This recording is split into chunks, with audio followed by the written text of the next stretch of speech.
İyi akşamlar, iyi Ya yayınlar kusura diliyorum. bakmayın, soğuk bir havası beklettik. Siz şu anda Bern'desiniz. Bern İsviçre'nin başkenti. Bern'in tabii çok kültürü, çok uluslu, farklı dillerin konuşulduğu bir ülke.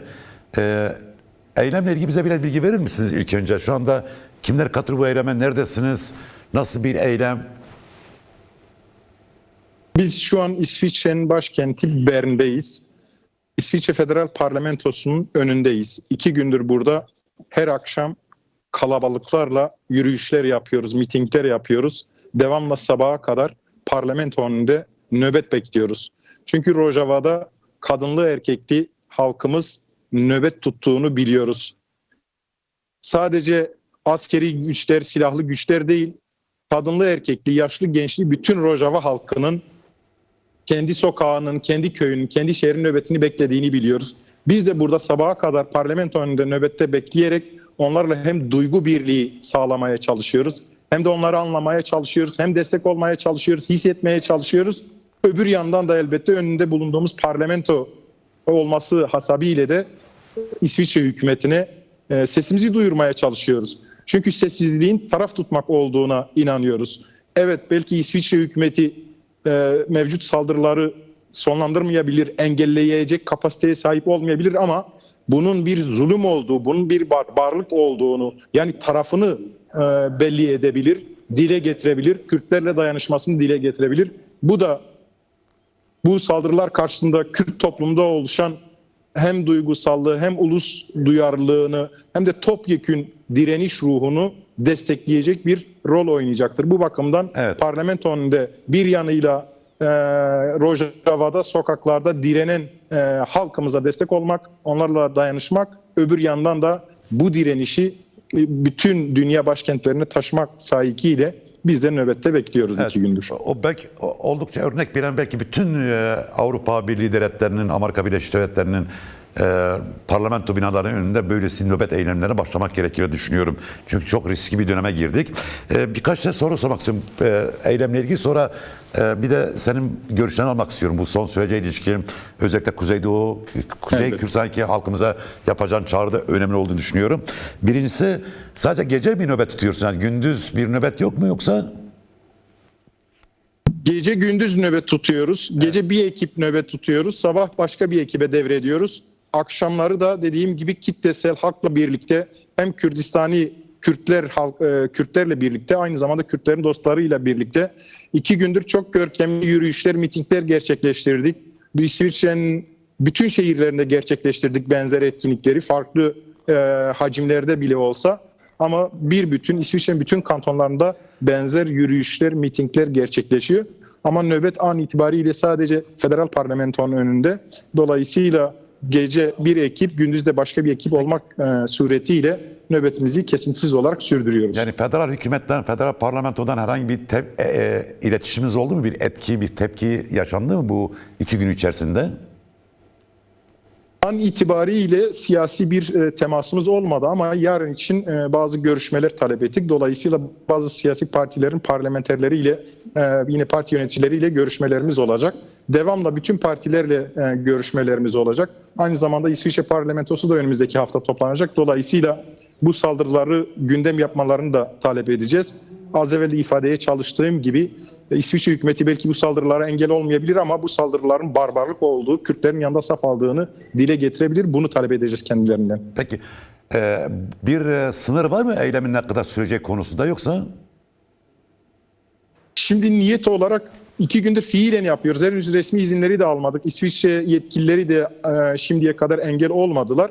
Ama biz niyet olarak Rojava'da bir netice çıkana kadar, direnişe dair bir netice çıkana kadar, Rojava özgür olana kadar, bu barbarlık püskürtülene kadar bu direnişi sürdürme niyetindeyiz. Elbette ki gelişmeler paralelinde biz de pozisyonlarımızı yeniden değerlendireceğiz ama an itibariyle bizim niyetimiz bu nöbetimizi Rojava'da nöbet sürdüğü sürece biz de nöbete kalmayı niyet ediyoruz. Evet. Şimdi bir şey daha sormak istiyorum, sonra da Davos'u soracağım sana. Yani nöbet tuttuğunuz zaman gündüz ve gece oradan geçen İsviçreliler yani ne diyor size? Yani nasıl karşılıyorlar bu eylemi? Neler soruyor? Neyi merak ediyorlar daha çok? İsviçre kamuoyu genel olarak ilgilidir aslında Kürt meselesine, özellikle de Rojava'ya. Çünkü Rojava ile dayanışma direnişleri burada da geçmişi var. Dolayısıyla çoğunlukla bilgi sahibiler hem Kürdistan'daki özel olarak da Rojava'daki gelişmelere ilişkin, ama buna rağmen bilmeyenler de elbette var. Gelen geçen herkes önce bir izliyor, kimileri gelip soruyor. Ama çoğunlukla hepsi bilgi sahibiler, takip ediyorlar ve dayanışmalarını söylüyorlar. Çok sınırlı bir kesim, tek tük de olsa ilk defa diyelim karşılaşanlar ya da farkında olmayanlar da karşılaştığımız oluyor. Ama genel itibariyle İsviçre toplumunun Kürtlerle bir dayanışması, bir gönül dayanışması olduğunu söyleyebiliriz. Biz de elimizden geldiğince anlatmaya çalışıyoruz. Az evvel size ifadeye çalıştığım gibi kendi hükümetleri ve bütün devlet organları üzerinde eğer mümkünse etki etmelerini, yani birey olarak ne yapabiliyorsa etki etmelerini rica ediyoruz.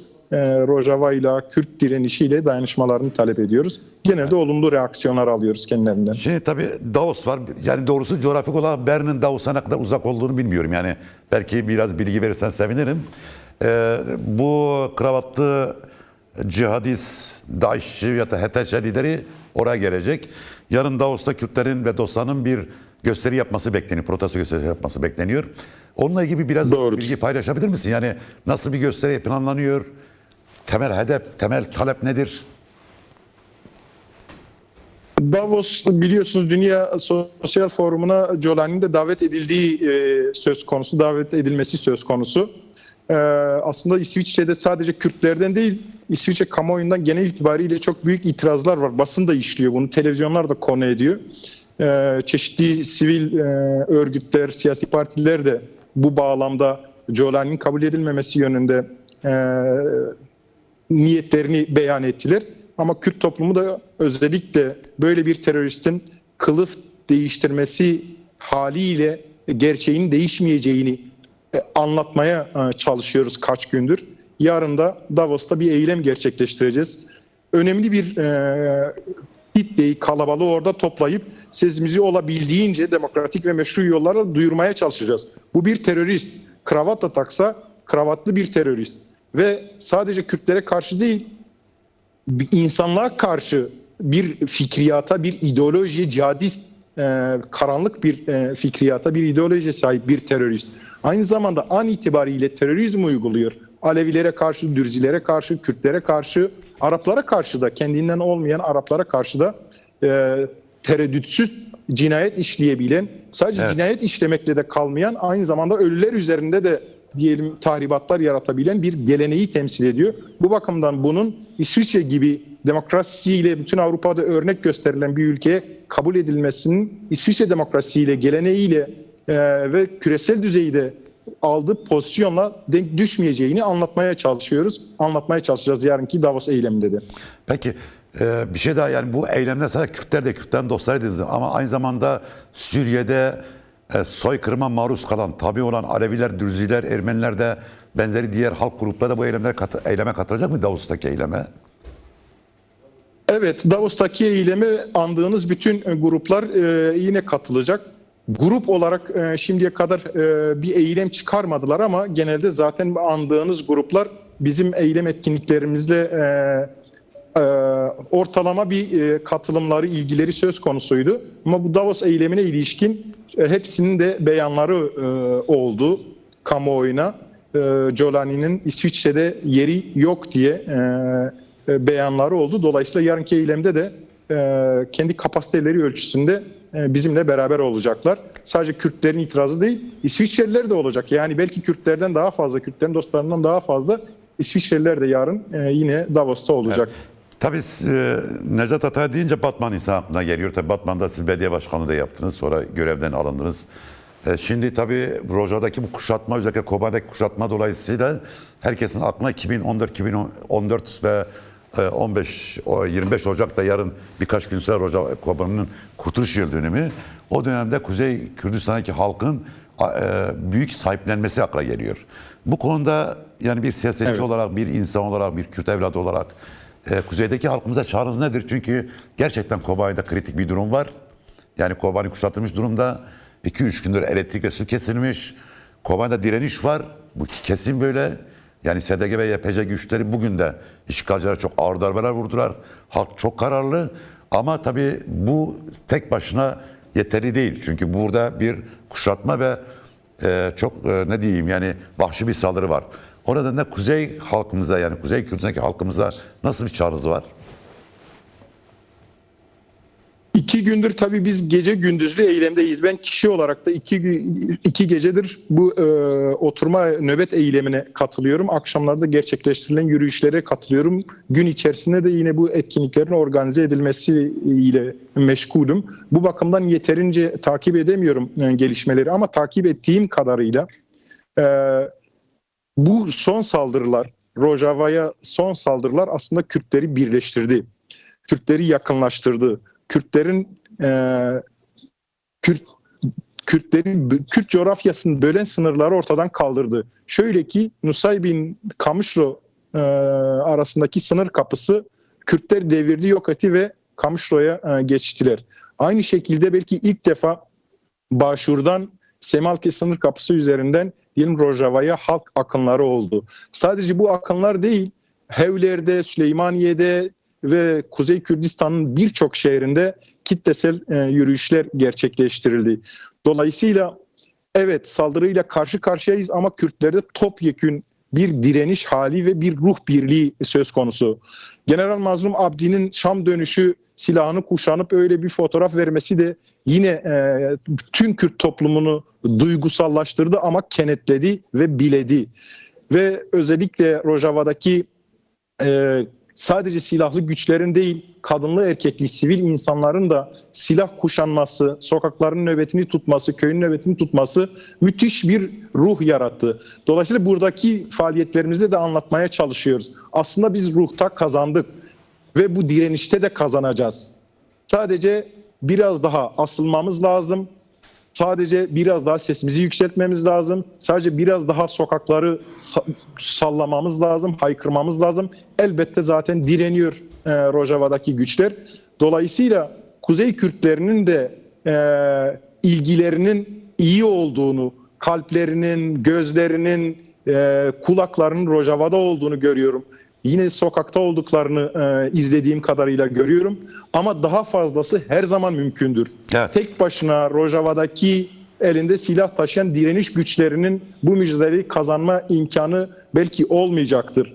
Artık kitlelerin, Kürt toplumunun, Kürt dostlarının bulundukları yerlerde bir araya gelip sokakları nöbetlerle, yürüyüşlerle, mitinglerle, özellikle Kuzey halkının sınırı zorlamasıyla olağanüstü bir belki silahtan daha büyük bir etki yaratabilir. Silahlı direnişten daha büyük bir etki yaratabiliriz. Ben inanıyorum ki Kuzey toplumu, Kuzey Kürdistan'da bunun farkındadır ve bu saldırılar sürdükçe direniş de o oranda artacaktır. Bu direniş bizi birleştirdi. Bu birleşen ruh, bir olan Kürt ulus ruhu kurtaracaktır Rojava'yı. Hiçbir şüphem yoktur. Evet. Yeter ki bu egemen uluslararası güçler engel olmasın, teknikleriyle devreye girmesin.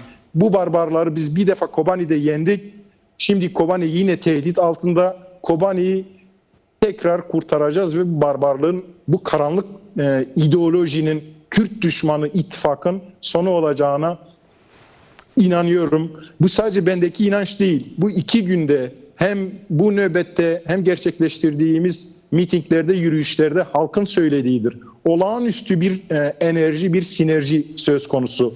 Yine ülkedeki fotoğraflar, manzaralar da onu veriyor.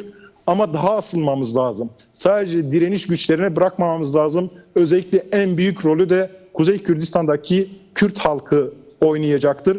Dolayısıyla sesimizin ulaştığı herkese asılmasını rica ediyoruz. Bugün yapmazsak yarın çok geç olabilir. Kimin elinden ne geliyorsa an itibariyle demokratik meşru yollarla, zamanı gelirse her türlü yollarla bütün imkanlarını kullanması gerekmektedir. Bunu Türkiye Devleti, karanlık Şam rejimi ve bunların arkasındaki işte uluslararası diyelim güçler de kısmen gördüler. Daha fazla görmeliler ki ürkmeliler. Bir daha Kürtleri böyle bir tehditle karşı karşıya bırakmamalılar. Bir daha pazarlık masalarında pazarlık konusu etmemeliler. Dolayısıyla bu oluşan ruh biraz daha asılmamız halinde inanıyorum ki zaferi getirecektir. ve bu son saldırımız olacaktır diye inanıyorum. Evet. Kürt halkının, Kürt toplumunun bütün bunun farkında olduğunu düşünüyorum. Necat Atarak çok teşekkürler. Programa katın, görüşlerini bizimle paylaştın. Sana ve oradaki tüm arkadaşlara başarılar diliyoruz. Selamlar, sevgiler. Serkeftin.